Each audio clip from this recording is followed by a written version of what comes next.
नमस्कार, मैं हूं आपके साथ सोनिया। रुख करेंगे उत्तर प्रदेश की खास खबरों की ओर। यूपी के सीएम योगी आदित्यनाथ ने लखनऊ में जनता दर्शन के दौरान नागरिकों की समस्याएं सुनी और अधिकारियों को जनपद स्तर ही त्वरित निस्तारण के निर्देश दिए हैं। उन्होंने निवेशकों की शिकायतों पर सख्ती जताते हुए संबंधित विभागों को समयबद्ध समाधान सुनिश्चित करने को कहा है। प्राथमिक विद्यालयों में शारीरिक शिक्षा अनिवार्य करने के सुझाव पर सकारात्मक रुख अपनाया गया है। सीएम योगी ने बच्चों से मन लगाकर पढ़ाई और खेलकूद करने की बात कही है।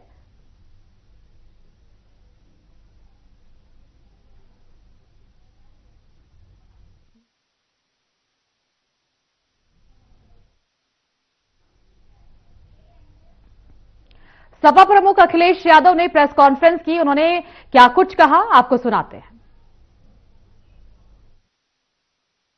6% मतलब एक बूथ पर जो नोटिस भेजे गए हैं उसमें 76% पीडीए के लोग हैं। और उसी बूथ पे अगर हम 76% में देखें कि कौन है, तो कुछ हम हो सकता है हमारी गलती हो, क्योंकि नाम के आगे चीजें नहीं दिखाई दे रही हैं, नहीं पहचान पा रहे हैं। अगर ये मौके पर जाएंगे पवन तो इनको जानकारी ज्यादा होगी। तो उसमें यादव और मुस्लिम 84 नंबर है, 46% निकले। और अगर डेटा को और अच्छी तरह ये देखेंगे, फिल्टर करके देखेंगे, तो ये एग्जैक्ट पोजीशन इनको समझ में आ जाएगी कि अगर 95,000 वोट काटे हैं तो 95,000 में लगभग सबसे ज्यादा क्लोज टू 80% वोट वो पीडीए का निकलेगा। और उसमें भी सबसे ज्यादा वो लोग निकलेंगे जो गरीब हैं, जो पढ़ लिख नहीं पा रहे हैं, लिख नहीं पा रहे हैं, जो अभाव में जीवन यापन कर रहे हैं, जो राशन में जीवन यापन कर रहे हैं, जो खेतीबाड़ी कर रहे हैं, जो मजदूरी कर रहे हैं, जो केवल दिन भर कमाते हैं, शाम को खाते हैं। उनको प्रभावित करना, उनको नकली कोई वोटर लिस्ट दिखा देना, इसीलिए घबराए हुए ये पंचायत का चुनाव नहीं करा पा रहे। ये तो केवल एक बूथ का है। और अगर हम इसी नोटिस को फिल्टर करें, क्योंकि हम पे कोई टेक्नोलॉजी नहीं है, हम मैनुअली करें, बूथ अपने हर बूथ पे करें, तो हमने पिछली बार भी जब प्रेस कॉन्फ्रेंस की थी सहयोग मांगा था इलेक्शन कमीशन से कि हमारे कुछ लोगों को आप ट्रेन करिए, ट्रेनिंग दे दिए कि आप लोग कैसे काम कर रहे हैं। कम से कम हम लोग भी तो अपने वोटर लिस्ट को ठीक कर ले, अपने वोटर को समझाएं कि आपको वोट रहना है आपका। तो कम से कम टेक्नोलॉजी सपोर्ट तो दें हमें, ट्रेनिंग का पार्ट बनाइए हमारे वीएलएस का। जब आप वीएलओ को ट्रेनिंग दे रहे हैं, जो कि दी नहीं आपने, वीएलओ को ट्रेनिंग नहीं दी इन्होंने, तो हम तो आपसे यही निवेदन कर रहे हैं कि जो ट्रेनिंग आपको कोई और दे रहा है, अदृश्य लोग दे रहे हैं, अदृश्य कंपनियां दे रही हैं, वो ट्रेनिंग कम से कम हमारे बूथ लेवल एजेंट्स को तो मिल जाए। समाजवादी पार्टी की मांग, और हम अपने विधायक लोगों से कहेंगे और श्रीवास्तव जी से कहेंगे कि इलेक्शन कमीशन से टाइम लें यूपी के। कल इन तमाम सवालों को लेकर के और अपने सवालों को लेकर के, और हम लोग ज्ञापन तैयार कर करके उन्हें कल ज्ञापन हमारे विधायक लोग देने जाएंगे और अपनी बात करेंगे कि नियम ये है, अगर कोई गलती कर रहा है तो ये धाराओं के अंदर उस पर एफआईआर होनी चाहिए, ये कार्रवाई होनी चाहिए। आखिरकार इलेक्शन कमीशन कार्रवाई क्यों नहीं कर रहा है? क्योंकि ये माननीय सदस्य हैं, एक बार इलेक्शन कमीशन से मिलेंगे, उसका सदन में भी उठा सकेंगे।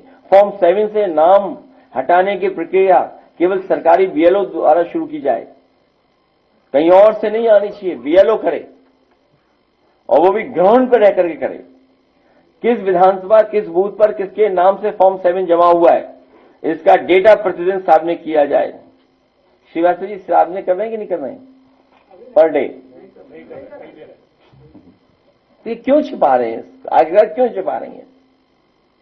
किसने और किस आधार पर आवेदन किया, उसकी जानकारी भी सार्वजनिक की जाए। लॉजिकल डिस्क्रिपेंसी के नाम पर किसी को परेशान नहीं किया जाए।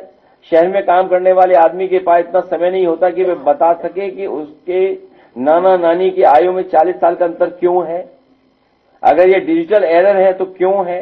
यदि उसने दस्तावेज या फॉर्म्स या कागज जमा कर दिए हैं तो सरकार खुद पता करे कि ये कमी क्यों आ रही है। बहुत धन्यवाद आपका। पिछली बार सर आपने मांग की थी कि आधार कार्ड से वोटर लिस्ट को जोड़ दिया जाए, क्या उस मांग से चुनाव आयोग ने?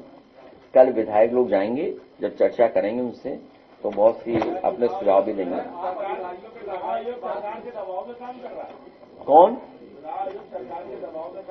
चुनाव आयोग को भारतीय जनता पार्टी का झंडा लगा लेना चाहिए।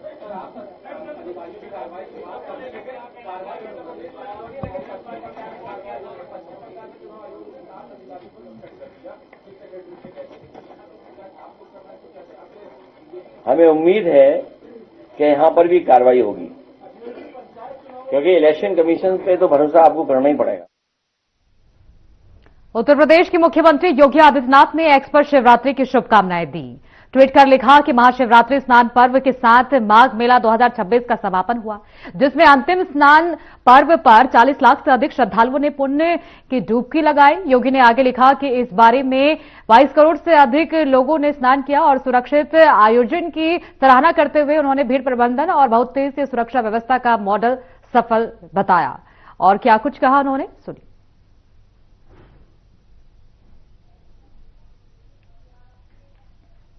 गोरखपुर प्रवास के दौरान लगातार दूसरे दिन मुख्यमंत्री योगी आदित्यनाथ ने गोरखनाथ मंदिर में जनता दर्शन का आयोजन कर लोगों से मुलाकात की और समस्याएं सुनकर अधिकारियों को निस्तारण के निर्देश दिए। रविवार को देवाधिदेव महादेव की आराधना के विशेष पर्व महाशिवरात्रि पर अनुष्ठानिक व्यवस्था में भी उन्होंने जनसेवा का अनुष्ठान जारी रखा। जनता दर्शन में आए लोगों से मुख्यमंत्री ने कहा, चिंता मत करें, हर समस्या का समाधान होगा, सबकी भरपूर मदद की जाएगी। जनता दर्शन में मुख्यमंत्री ने मौके पर मौजूद अधिकारियों को निर्देशित किया, हर पीड़ित व्यक्ति की समस्या पर संवेदनशीलता से ध्यान दें और तत्परता से उसका निष्पक्ष और समयबद्ध निस्तारण सुनिश्चित कराएं। इस दौरान मुख्यमंत्री योगी आदित्यनाथ ने करीब 150 लोगों की समस्याएं सुनी।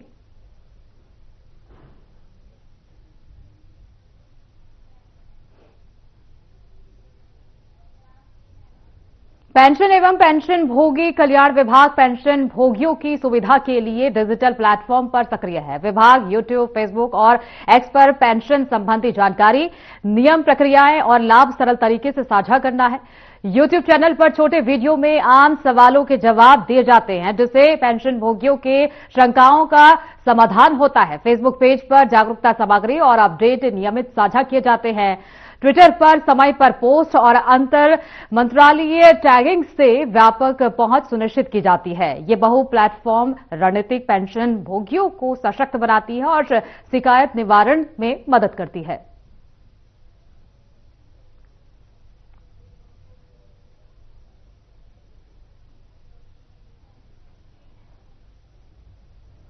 गांधीनगर में केंद्रीय गृह मंत्री अमित शाह ने सीबीडीसी आधारित पीडीएस प्रणाली का उद्घाटन किया। इस अवसर पर उन्होंने कहा कि नई डिजिटल प्रणाली से सार्वजनिक वितरण प्रणाली अधिक पारदर्शी और कुशल बनेगी। इस तकनीक के माध्यम से लाभार्थियों को सही समय पर राशन और सामग्री उपलब्ध कराई जाएगी।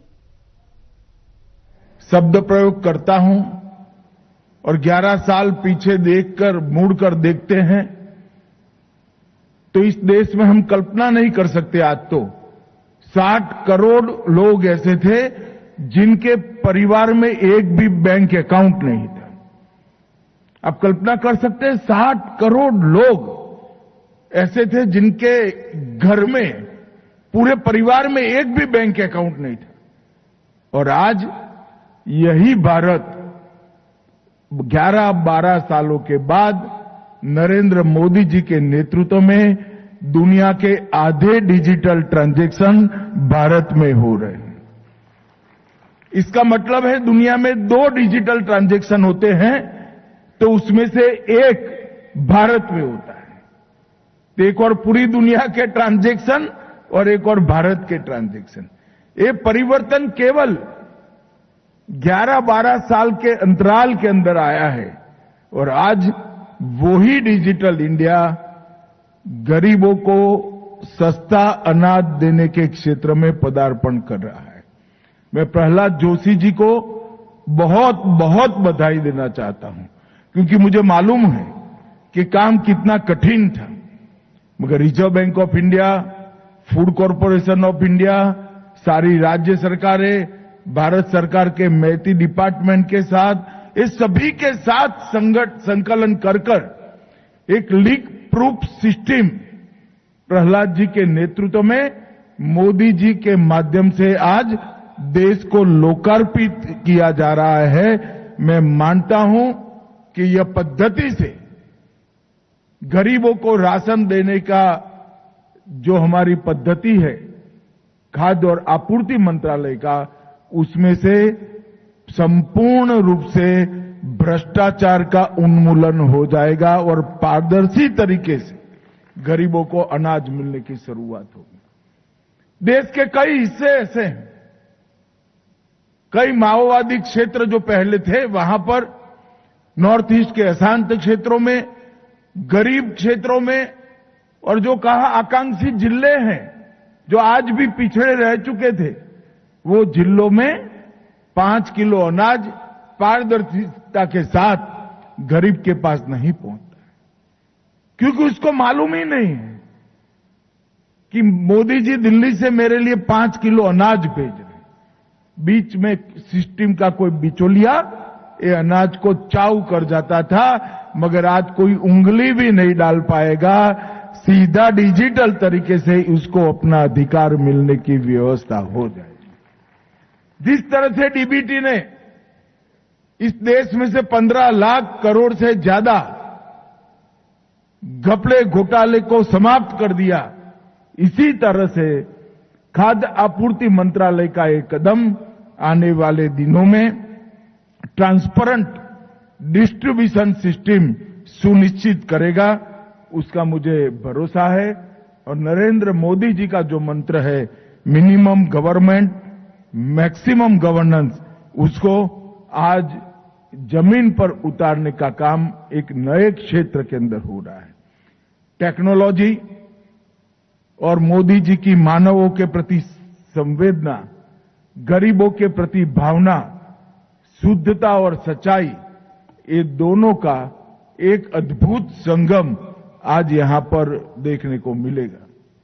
मित्रों, आज यहां पर पब्लिक डिस्ट्रीब्यूशन सिस्टम के तहत गुजरात में 1 किलो तुअर दाल, 1 किलो चना, नमक और शक्कर, इसका भी वितरण आज यहीं से यही एटीएम के माध्यम से होगा। आज गुजरात में बनी हुई मेड इन इंडिया से ज्यादा मेड इन गुजरात एक अन्न आपूर्ति मशीन का भी उद्घाटन हुआ। सेंट्रल बैंक डिजिटल करेंसी, जिसके माध्यम से, जिसके बारे में मैंने पहले कहा, पीडीएस का पायलट का शुभारंभ भी हुआ। सीआरएस के तहत गरिमा पोषण कार्यक्रम के भी चेक वितरित किए गए और consumer education and research centre और गुजरात सरकार के कंज्यूमर अफेयर्स डिपार्टमेंट के बीच में कई एमओयू भी हुए हैं। ये सभी मिल मिलाकर एक प्रकार से आज गरीबों को अन्न की सुरक्षा प्रदान करने वाले ये अन्न वितरण कार्यक्रम में बहुत ज्यादा पारदर्शिता की शुरुआत हुई है। ये वितरण प्रणाली बहुत ज्यादा ट्रांसपेरेंट होगी। मुझे याद है 11 साल पहले का समय, सबसे पहले तो भ्रष्टाचार की शुरुआत उसको तोलने से होती थी, उसके जो वे स्केल होते थे वो अब डिजिटल कर दिए गए। फिर राशन कार्ड फर्जी था, ई राशन कार्ड ला दिए गए। फिर one nation one ration card का कार्यक्रम आया और अब ये जो सिस्टम शुरू हुई है, इससे संपूर्ण पारदर्शिता होगी और देश के हर कोने में ये सिस्टम लागू होने के बाद हर गरीब को 5 किलो अनाज पूरा मिलने का अधिकार उसका हो जाएगा। इसका मुझे बहुत भरोसा है। वजन, मूल्य और उत्पादन तिथि तीनों को उजागर करने वाले अच्छे पैकिंग में बेहतर गुणवत्ता, सटीक मात्रा और पारदर्शी वितरण, ये सभी मिलेगा। अन्नपूर्ति मशीन, आज मैं प्रहलाद भाई को कहना चाहता हूं कि ये तो गुजरात के लिए उद्घाटन किया है, मगर प्रहलाद जी धीरे धीरे धीरे यूटी गृह विभाग के अंतर्गत आता है। मैं तो प्रहलाद भाई को कहता हूं कि कुछ यूटी नहीं, सारी यूटी को आज से ही कार्यक्रम में सम्मिलित कर लीजिए। यूटी पूरा स्वागत करेगी।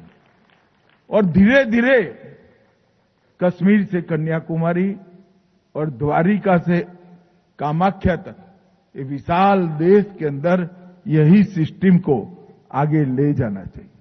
आज आधार बेस्ड बायोमेट्रिक प्रणाली से सत्यापित होकर रिजर्व बैंक के सिस्टम से निकले हुए पेमेंट सिस्टम और 35 सेकंड में 25 किलो का अनाज का वितरण ये अन्नपूर्ति मशीन कर रहा है।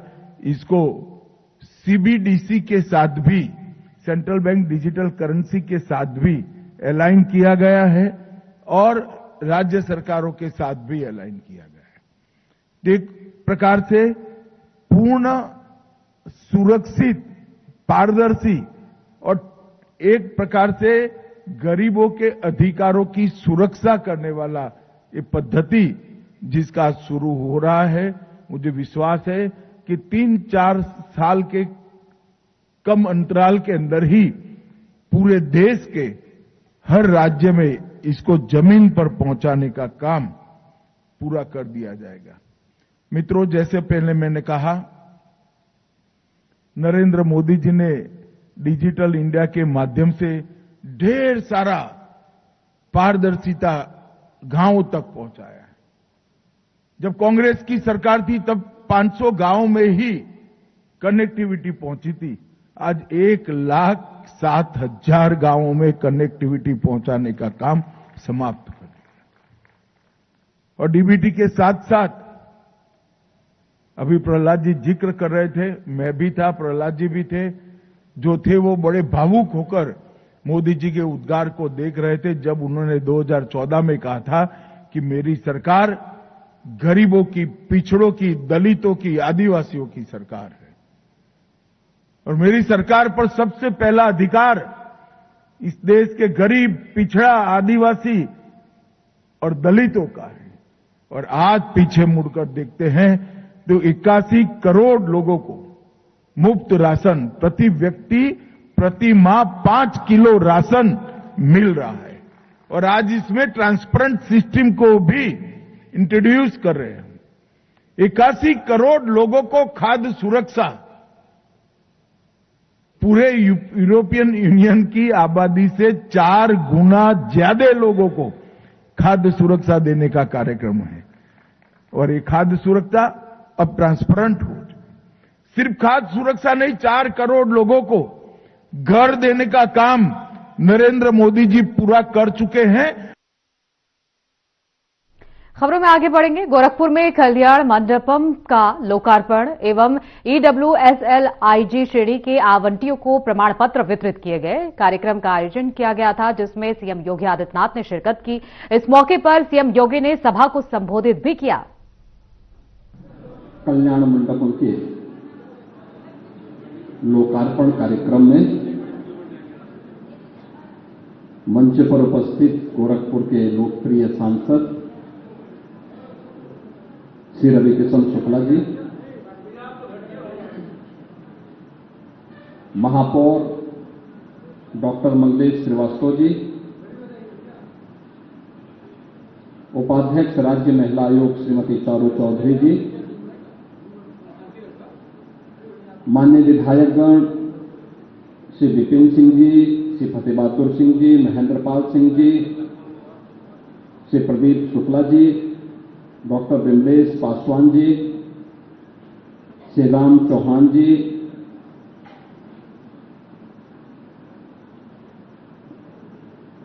कार्यक्रम में उपस्थित बोर्ड के सदस्य श्री दुर्गेश बजाज जी, पवन त्रिपाठी जी, राधेश्याम श्रीवास्तव जी,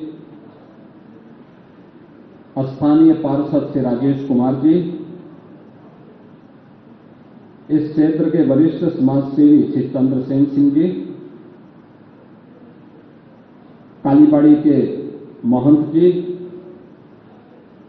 और बिछिया राप्ती नगर विस्तार क्षेत्र से जुड़े हुए सभी उपस्थित नागरिक बहनों और भाइयों, मैं सबसे पहले बिछिया जंगल तुलसी राम और बिछिया के आसपास के जुड़े हुए जितने भी हमारे नागरिक हैं, इन सबको इस अत्याधुनिक सुविधाओं से युक्त कल्याण मंडपम के लिए हृदय से मैं उनको बधाई देता हूं। नाम के अनुरूप इसका बेहतर उपयोग यहां के लोग कर पाएंगे, इसकी मैं अपनी शुभकामनाएं भी आप सबको देता हूं। जैसा कि यहां पे बताया महापौर जी ने अपने प्रारंभिक उद्बोधन में 2,46,00,000 रुपए की लागत से यह कल्याण मंडपम बना है और गोरखपुर विकास प्राधिकरण ने इसको बनाया है, जिसमें 2 करोड़ रुपए मैंने विधायक निधि से दिया है और 46 लाख रुपए विकास प्राधिकरण की निधि से इसमें लगा है। और यह भव्य भवन यहां पे शादी ब्याह मांगलिक कार्यक्रम और किसी भी प्रकार के सार्वजनिक कार्यक्रम के लिए बिछिया वासियों के लिए अब यहां पे प्राप्त हो गया है। एक user charge, minimum user charge पे यहां पर सुविधाओं से युक्त यह कल्याण मंडपम यहां के नागरिकों को प्राप्त होगा। आपने देखा होगा कि आज से 15 साल 20 साल पहले तक शादी ब्याह होते थे, लोग कहीं पे भी टेंट लगा के सड़क घेर करके शादी ब्याह करने लगते थे। आबादी कम थी, यातायात के साधन कम थे, लोग मान जाते थे, कोई समस्या नहीं। अब घराती हो या बाराती, कार्यक्रम का आयोजक हो या अतिथि, या फिर सामान्य राहगीर, इन सबको चाहिए, राहगीर को चाहिए कि उसको रास्ता खुला मिले, अतिथि को चाहिए कि अच्छी सुविधा हो, और जिसके घर में मांगलिक कार्यक्रम होता है उसकी भी इच्छा होती है कि मांगलिक कार्यक्रम हमेशा तो नहीं होते, कभी कभी ये अवसर आता है। अब कोई रवि किशन तो है नहीं कि रोज ब्याह कर ले,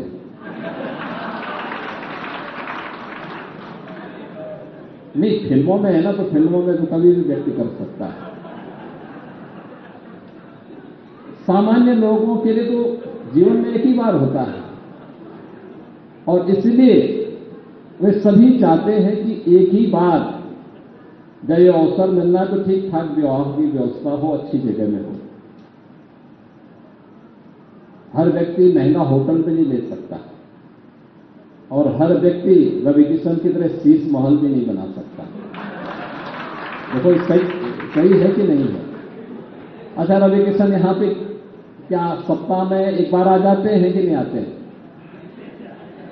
महीने में हर महीने आते हैं ना? हर हफ्ता भी आते हैं हम लोग। हाँ। उत्तर प्रदेश की खास खबरों में फिलहाल के लिए इतना ही। आगे की तमाम खबरों के लिए बने रहिए हमारे साथ।